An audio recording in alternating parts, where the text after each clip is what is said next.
Today, something to smile about comes from Psalms 91, 1 and 2. And it reads, "He who dwells in the shelter of the Most High will abide in the shadow of the Almighty. I will say to the Lord, my refuge and my fortress, my God in whom I trust."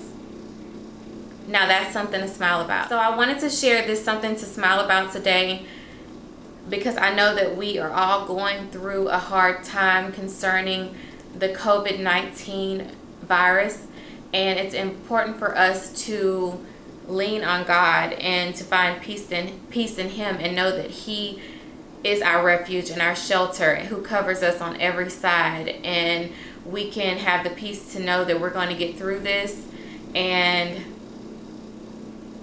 that He is protecting us along the way. Everyone stay safe and wash your hands and practice social distancing and do what you need to do in order to get through this tough time, but most importantly, keep your eyes on Christ.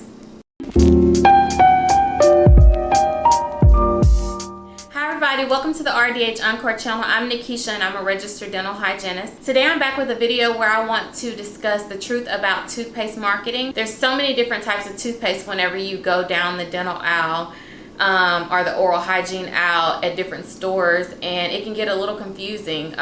There's some that are marketed to say that they're nighttime toothpastes, toothpaste that, you know, are used for this reason or that reason and all that kind of thing. And sometimes that can be used as some type of marketing scheme in order to get you to pay more for that particular product. The best thing to do is to look at the active ingredient on it, and I'm going to discuss today, depending on what type of active ingredient it is, how to identify what type of toothpaste it actually is regardless of the claims. So this will help you to be able to identify whether you're getting your most bang for your buck or if you're kind of being cheated. So I hope you'll stay tuned for this video so that you can learn more about the different types of toothpastes out there so that you can shop smarter. There's only about a handful out there.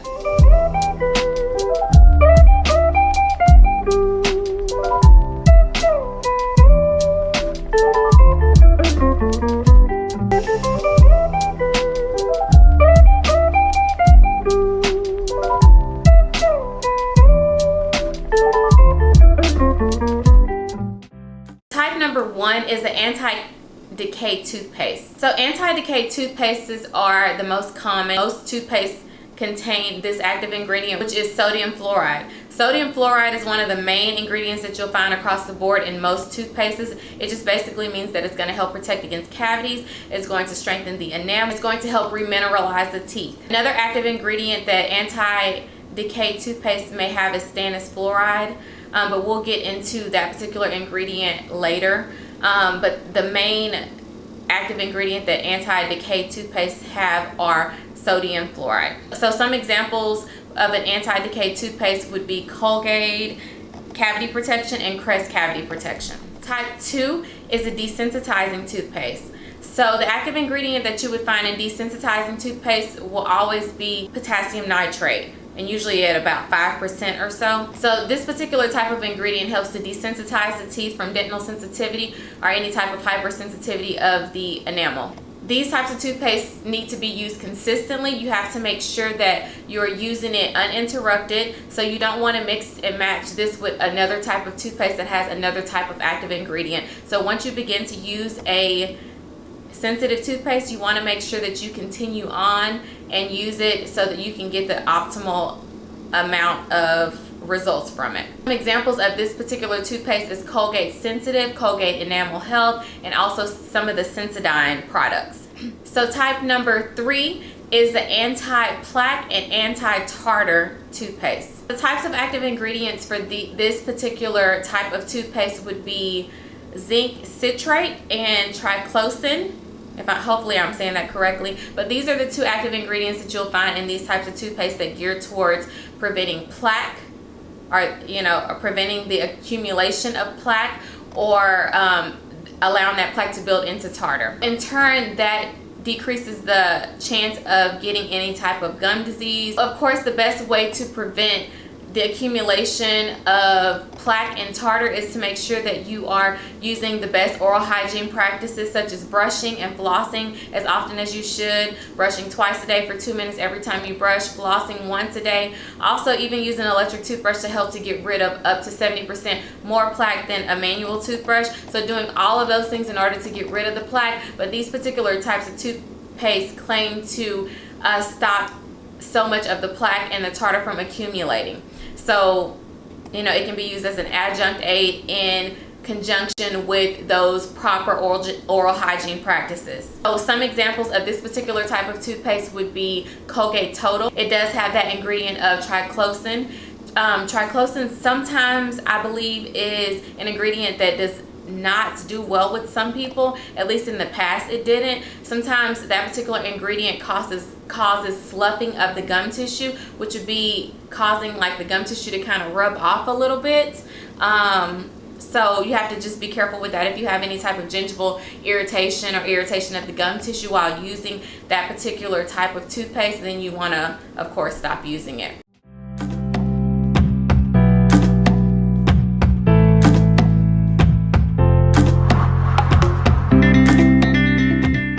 So type number 4 is whitening toothpaste. These particular types of toothpaste usually contain some type of abrasive surface stain remover or some type of ingredient that is pretty abrasive, or it includes activated charcoal for some of the toothpastes.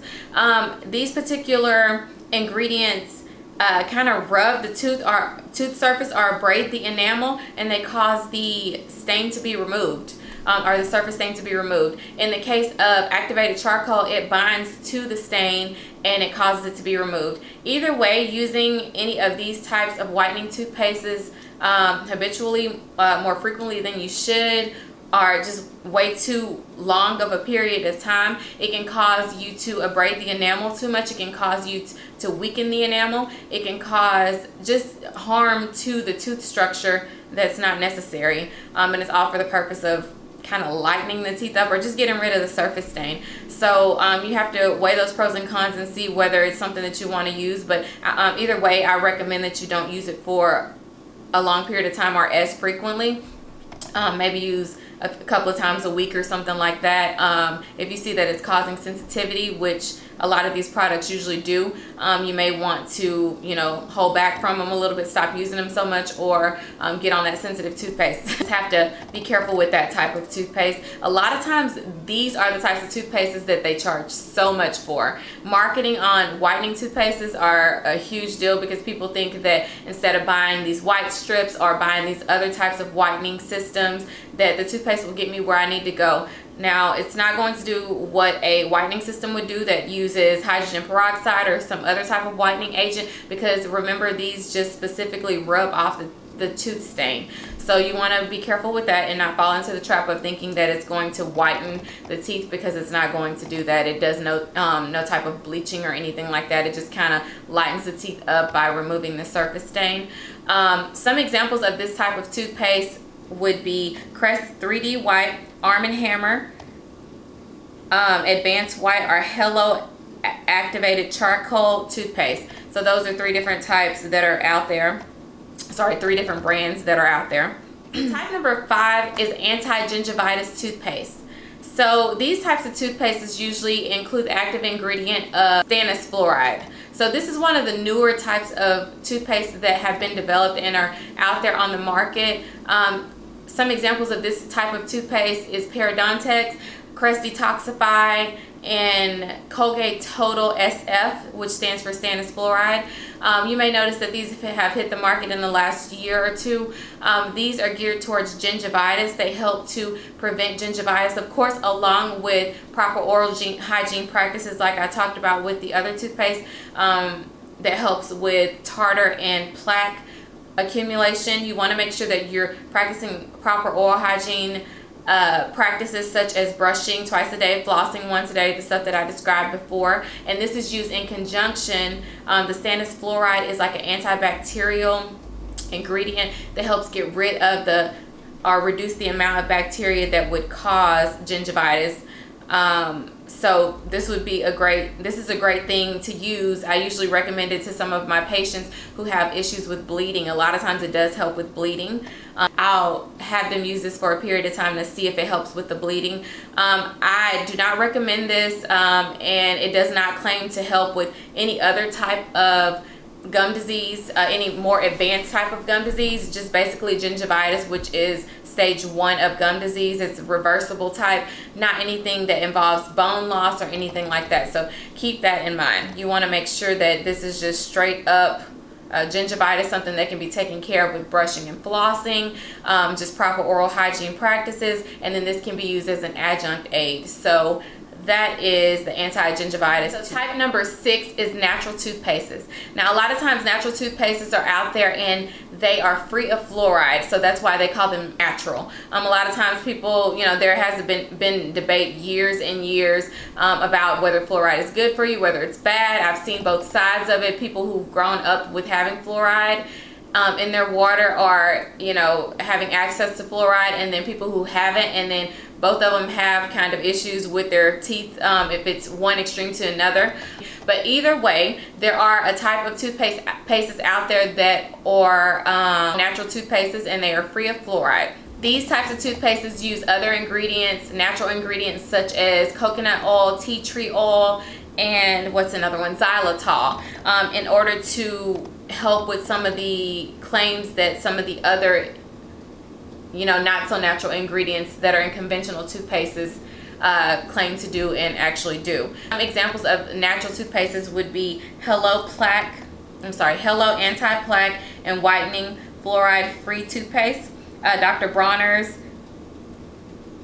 Pepperment All-One Toothpaste, and Burt's Bees Purely White Fluoride-Free Toothpaste. So you would think that Tom's would be in this particular one, but I started looking. I honestly don't know if Tom's actually makes a toothpaste that is fluoride free anymore. I know that when they first came out they were real big on fluoride free, but it seems like all of their toothpastes on their website now include fluoride in them. So I don't know if they've just changed their marketing or what they've decided to do, just change their formula. I have no idea. But you would think that that would be one of the bigger brands that you would find in the store on the dental aisle that is fluoride free or a more natural toothpaste. But these are 3 other ones that are pretty big brands out there that have fluoride free, if that's something you're interested in. Now I do not recommend these for people who are cavity prone. I believe that anyone can try anything that they want to try, but for me personally, I am big on natural, but as far as fluoride is concerned, I've just seen too many cases where people didn't have access to fluoride and didn't use fluoride and are extremely cavity prone, or they get cavities because of that reason. So I am definitely on the side of fluoride. So this is not a type of toothpaste that I particularly try. Now xylitol is another type of toothpaste which was an ingredient that I just mentioned, which is a sugar that actually helps to prevent cavities. Xylitol. There are gums out there, there are mouthwashes, and there's actually toothpastes out there. So I have tried that before. It wasn't really my thing.